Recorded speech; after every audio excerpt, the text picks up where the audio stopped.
സംസ്ഥാനത്തെ റേഷൻ കടകളിൽ പ്രധാനമന്ത്രി നരേന്ദ്രമോദിയുടെ ചിത്രമുള്ള ബാനറും സെൽഫി പോയിന്റും സ്ഥാപിക്കണമെന്ന് കേന്ദ്ര സർക്കാരിന്റെ കർശന നിർദ്ദേശം.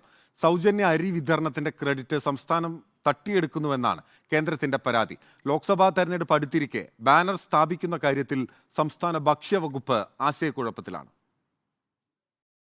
സംസ്ഥാനത്ത് മഞ്ഞ, പിങ്ക് കാർഡ് ഉടമകൾക്ക് സൗജന്യ അരി നൽകുന്നത് കേന്ദ്ര സർക്കാരാണ്.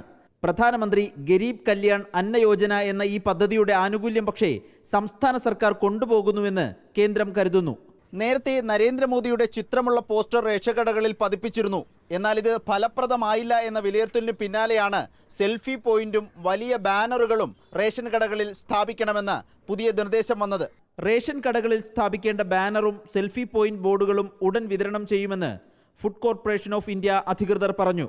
ബാനറിലും ബോർഡിലും മോദിയുടെ ചിത്രവും മോദിയുടെ ഗ്യാരണ്ടി എന്ന തലവാചകവും ചേർത്തിട്ടുണ്ട്.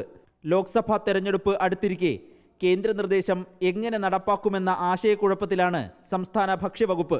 നിർദ്ദേശത്തിന് പിന്നിൽ രാഷ്ട്രീയ ലക്ഷ്യമെന്ന് കരുതുമ്പോഴും റേഷൻ കട കൂടുതൽ ചർച്ചകൾക്ക് ശേഷമേ മോദി ബാനറിൽ സംസ്ഥാനം തീരുമാനമെടുക്കൂ. Reporter Adil Palode, in reporter, Thiruvananthapuram.